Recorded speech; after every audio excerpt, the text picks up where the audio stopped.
నమస్కారం సార్. నమస్తే. Sir BRS MLA Lasya Nanditha గారి కారుకి యాక్సిడెంట్ అయింది సార్. సో ఆమె కూడా అక్కడే స్పాట్లోనే చనిపోవడం జరిగింది. అసలు ఈ ప్రమాదానికి గల కారణాలు ఏంటి? మరికొంతమంది దీని వెనుక కుట్ర కోణం ఉంది అని కూడా ఆరోపిస్తున్నారు సార్. మరి దీంట్లో నిజం ఎంత ఉంది? సార్ ఈ మధ్య కాలంలో చూసుకుంటే ఇటువంటి రోడ్డు ప్రమాదాలు ఇట్లా సాధారణంగా జరిగిపోతున్నాయి. అసలు ఈ రోడ్డు ప్రమాదాల గల కారణాలు ఏంటి సార్? సో యాక్చువల్గా లాస్య నందిత ఆమె యాక్సిడెంట్లో చనిపోవడం దురదృష్టకరం. ఎందుకంటే 36 ఏళ్ళు కూడా లేవు. 2 నెలలకు ముందే ఆమె అసెంబ్లీలో లాస్య నందిత అనే ప్రమాణ స్వీకారం చేసింది ఎమ్మెల్యేగా. సికింద్రాబాద్ కంటోన్మెంట్ నుంచి ఆమె ఎమ్మెల్యేగా గెలిచింది.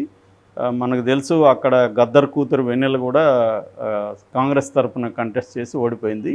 ఈమె లాస్య నందిత ఏమో బీఆర్ఎస్ తరఫున పోటీ చేసి గెలిచింది. యాక్చువల్గా వాళ్ళ నాన్న సాయన్న ఆయన కూడా ఎమ్మెల్యేగా ఉన్నాడు బీఆర్ఎస్లోనే. ఆయన లాస్ట్ ఇయర్ ఫిబ్రవరి 19న చనిపోయాడు. యాక్చువల్గా మొన్ననే ఆయన ఫస్ట్ వర్ధంతి కూడా ఈమె ఘనంగా జరిపింది.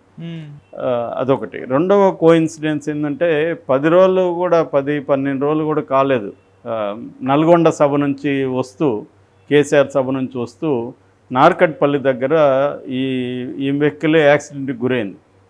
అప్పుడు ఈమెకు కూడా కొంత స్వల్ప గాయాలైనాయి. కేటీఆర్ కూడా ఇంటికి వెళ్ళి పరామర్శించాడు. దాని తర్వాత ఇప్పుడు ఈమె మన ring road ORR outer ring road దగ్గర ఈ యాక్సిడెంట్ అయ్యి చనిపోయింది. సో ఈమెను సదాశివపేటకి వెళ్ళి వస్తుంటే ఈ యాక్సిడెంట్ జరిగిందని చెప్తున్నారు. పిఏ ఉన్నాడు, డ్రైవర్ ఉన్నాడు, ఈమె ఉంది. ఈమె ఫ్రంట్ సీట్లో కూర్చున్నది. అది ఒక్కసారిగా ఎదుటి వెహికల్స్ని తప్పించి స్పీడ్గా వెళ్తున్నప్పుడు అదుపు తప్పి పక్కనున్న రైలింగ్ ఉంటుంది కదా రోడ్డుకి, ఆ రైలింగ్కి ఢీకొనింది. అది ఈమె వైపు ఉన్నదే దానికే వెళ్ళింది. కాబట్టి ఈమె చనిపోయిన స్పాట్లో. డ్రైవర్కి గాయాలైనాయి, ఇటు వెనక కూర్చున్న పిఏకి కూడా గాయాలైనాయని చెప్తున్నారు. పిఏ ఇప్పుడు మదనగూడలో హాస్పిటల్లో చికిత్స పొందుతున్నాడు. డ్రైవర్ కూడా. ఈమెనేమో అమెజాన్ హాస్పిటల్లో చేర్చారు. మార్నింగ్ నుంచి అందరూ బీఆర్ఎస్ వాళ్ళు అందరూ, హరీష్ రావు వీళ్ళందరూ కూడా వెళ్ళి పరామర్శిస్తున్నారు వాళ్ళ కుటుంబ సభ్యుల్ని. సో ఈమె గురించి చెప్పాలంటే ఈమె సాయన్న కూతురు, జ్ఞాని సాయన్న అంటారు ఆయన. సో వాళ్ళ అమ్మాయి ఈమె బీటెక్ కంప్యూటర్స్ చదివింది. దాని తర్వాత 2015లో ఈమె రాజకీయాల్లోకి ఎంటర్ అయింది. 15లో ఈమె గెలిచింది కూడా, కార్పొరేటర్గా కవాడిగూడ నుంచి గెలిచింది. మళ్ళీ 2021లో ఈమె ఓడిపోయింది అక్కడ. దాని తర్వాత మొన్న ఎలక్షన్లలో బీఆర్ఎస్ వాళ్ళ నాన్న చనిపోయారు కాబట్టి ఆ ప్లేస్లో ఆయన ఎమ్మెల్యేగా ఉండి చనిపోయారు. సో ఆ ప్లేస్లో కూతురికి మన కేసీఆర్ ఇచ్చారనమాట. సో ఇది జరిగింది. అయితే ఇప్పటి వరకు దీంట్లో కుట్ర కోణం ఉందని కొంతమంది పోస్టులు పెడుతున్నారు, కానీ అఫీషియల్గా అయితే ఏం చెప్పట్లేదు. పోలీసులు చెప్పింది ఏంటంటే, 1 అతివేగంగా వెళ్తున్న డ్రైవరు, 2 నిద్రమత్తు కూడా ఉన్నట్టుంది అతనికి అనేది చెప్తున్నారు. కుట్ర కోణం అయితే ఏమీ ఇప్పటివరకు ఏం లేదు. డ్రైవర్ని ఏమన్నా విచారిస్తే అతనికి కొంత మెరుగైనాక ఆరోగ్యం అతన్ని విచారించే అవకాశం ఉంది. విచారించినప్పుడు అతను కొన్ని విషయాలు చెప్పే అవకాశం ఉంది. అట్లాగే పిఏ కూడా కొంత చెప్పచ్చు. అట్లాగే అక్కడ ఉన్న జరిగిన స్పాట్లో కొంత వెహికల్స్ వాళ్ళు చూసినప్పుడు వాళ్ళు చెప్పింది కూడా ఏంటంటే, తను చాలా వేగంగా అందరినీ ఓవర్టేక్ చేసుకుంటూ వెళ్తున్నాడు. ఆ ఓవర్టేక్ చేసుకునే క్రమంలో, తప్పించే క్రమంలో ఎదుటిగా వస్తున్న వెహికల్ని తప్పించే స్పీడ్గా తిప్పాడు. ఆ స్పీడ్లో కంట్రోల్ చేయలేకపోయాడు అనేది చెప్తున్నారు. సో ఇక యాక్సిడెంట్లు ఎందుకు ఇండియాలో ఎక్కువ ఉన్నాయి అనుకున్నప్పుడు, వరల్డ్లో ప్రపంచంలో వెహికులర్ పాపులేషన్లో ఇండియా 1% ఉంది ఇప్పటికి కూడా. మనకి ఎక్కువ వెహికల్స్ ఉన్నట్టు కనబడతాయి, కానీ ప్రపంచ వెహికల్స్లో ఇండియా 1% ఉంది, కానీ యాక్సిడెంట్లలో ఇండియా 6% ఉంది. సో అంత హెవీ యాక్సిడెంట్స్ జరుగుతున్నాయి. మనకు పర్ డేకి 1264 యాక్సిడెంట్లు జరుగుతున్నాయి హైవేల మీద. అందులో 462 మంది చనిపోతున్నారు. అంటే గంటకు 53 యాక్సిడెంట్లు జరుగుతున్నాయి. 19 మంది ఒక గంటకి చనిపోతున్నారు. ఇందులో 33% నేషనల్ హైవేస్ మీదే యాక్సిడెంట్లు జరుగుతున్నాయి. ఈ యాక్సిడెంట్లలో 70% యంగ్స్టర్సే చనిపోతున్నారు. అంటే ఎక్కువ వేగంగా పోయేది పిల్లలే ఎక్కువగా. అంటే టీనేజ్ కావచ్చు, అర్లీ టీన్స్లో ఉన్నవాళ్ళు, లేకపోతే 20-30 మధ్య ఏజ్ గ్రూపు, వీళ్ళు ఎక్కువ చనిపోతున్నారు యాక్సిడెంట్లో. ఈ ఈ యాక్సిడెంట్లకి 2022లో తీసుకుంటే మొత్తంగా యాక్సిడెంట్లు 169,000 జరిగాయి యాక్సిడెంట్లు, అంటే చనిపోయారు. 169,000 మంది చనిపోయారు. 4,43,000 మంది గాయపడ్డారు. సో అది రికార్డ్ అన్నమాట 2022లో.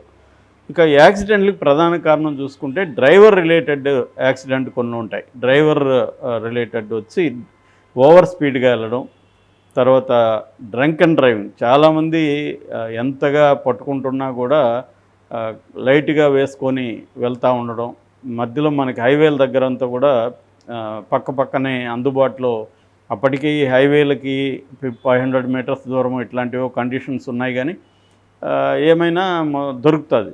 సో అక్కడి నుంచి తాగి డ్రైవ్ చేయడం, తర్వాత డిస్ట్రాక్టెడ్ డ్రైవింగ్ అంటారు. అంటే చాలామంది ప్రొఫెషనల్ డ్రైవర్స్ని కానీ మనం గమనిస్తే వాళ్ళు ఇట్లా డ్రైవ్ చేస్తూ వాటర్ తాగడం, డ్రైవ్ చేస్తే ఈ మధ్య నేను చాలామందిని చూస్తున్నా మెసేజ్లు ఇస్తూ ఉన్నారు. 2 వీలర్లు వెళ్తూ అతను మెసేజ్లు ఇస్తూ వెళ్తాడు, మనకు ఎదురుగా వస్తుంటాడు. నేను కార్లు వెళ్తుంటే అతను ఎదురుగా మెసేజ్లు ఇస్తాం, నాకు భయం ఎక్కడో వాడు వచ్చి మనం కొట్టినా వాడు కొట్టినా అతనికి నష్టం, దానివల్ల ఇబ్బంది కదా. సో అలాగే మెసేజ్లు ఇస్తావు. కారులో కూడా 120, 140లో వెళ్తూ మెసేజ్లు ఇచ్చేవాళ్ళు నేను చూశాను. సో మెసేజ్లు ఇవ్వడం, వాటర్ తీసుకోవడం, వెనక నుంచి ఇట్లా లాగి వాటర్. హరికృష్ణ అలాగే చనిపోయినాడు, వెనక నుంచి ఇట్లా తీసుకొని తాగుతూ ఆయన డ్రైవింగ్లో ప్రాబ్లం. ఇవన్నీ ఏంటంటే ఎక్స్పీరియన్స్డ్ డ్రైవింగ్స్కి ఓవర్ కాన్ఫిడెన్స్ ఉంటుంది. నాకు డ్రైవింగ్ రాదని నాకు తెలిసినప్పుడు నేను జాగ్రత్తగా ఉంటాను. అవును, డ్రైవింగ్ నాకు చాలా బ్రహ్మాండంగా వచ్చి అనుకున్నప్పుడు ఓవర్ కాన్ఫిడెన్స్తో చాలామంది డిస్ట్రాక్టెడ్ డ్రైవింగ్కి లోన్ అవుతారు. సెల్ ఫోన్ ఒకటి డిస్ట్రాక్ట్ అవుతుంది, ఇదొకటి. తర్వాత పక్కన వాళ్ళతో కబుర్లు చెప్తా పోవడం, ఇలాంటి అనేక రకాలు. అట్లాగే లౌడ్గా సాంగ్స్ పెట్టుకొని పోయే వాళ్ళు కూడా ఉంటారు.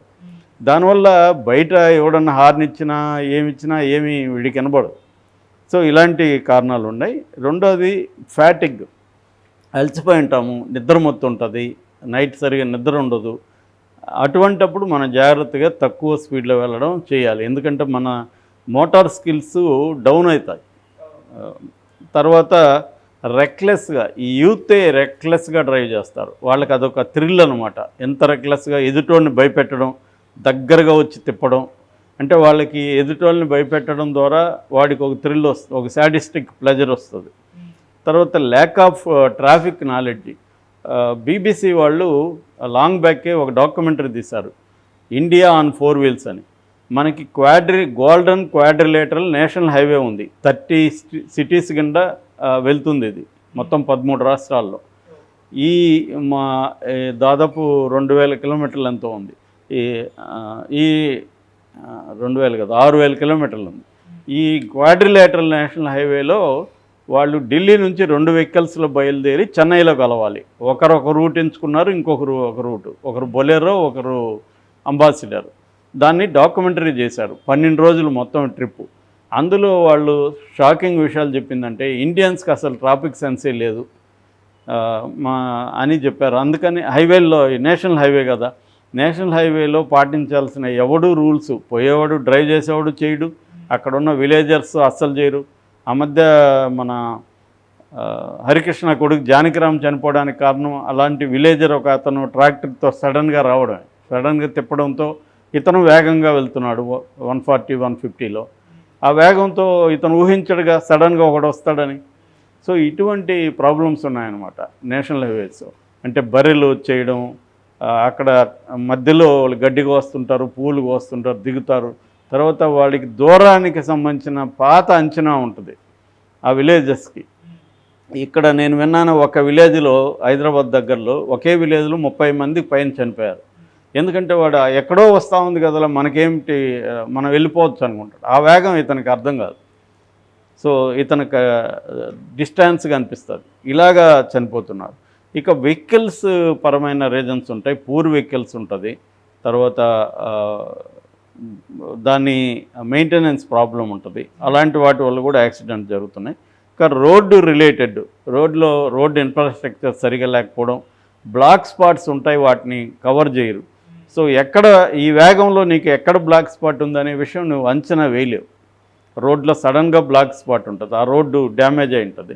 నువ్వు ఈ వేగంతో అక్కడ కూడా అదే వేగంతో వెళ్ళావంటే కొట్టేస్తుంది అనమాట. సో అట్లాగే ఇందాక చెప్పిన స్ట్రే యానిమల్స్ కూడా ఒక కారణం నేషనల్ హైవేలో వెళ్ళేటప్పుడు. ఇవి కాకుండా ఇంకా వెదర్ కండిషన్స్, ఫాగ్ కావచ్చు, రెయిన్ కావచ్చు, ఇలాంటివి మెడికల్ కండిషన్స్, సడన్గా హార్ట్ ప్రాబ్లం అవ్వడం, డిజ్జీనెస్ రావడం, కొంతమందికి వెర్టిగో ఎఫెక్ట్ అంటాం, కళ్ళు తిరగడం, ఇలాంటి వల్ల కూడా యాక్సిడెంట్లు అవుతున్నాయనేది చెప్పారు. ఏదేమైనా యాక్సిడెంట్ని మనుషుల్లే మారమంటే మారరు, గవర్నమెంటే రూల్స్ పెట్టాలి, హైవే పెట్రోలింగ్ పోలీసుని ఏర్పాటు చేయాలి, ఎక్కడికక్కడ వేగాన్ని కంట్రోల్ చేసే విధంగా చర్యలు తీసుకోవాలి. ప్రధాన కారణం అయితే స్పీడ్ అనేది ప్రధాన కారణంగా ఇండియాలో చెప్తున్నారు.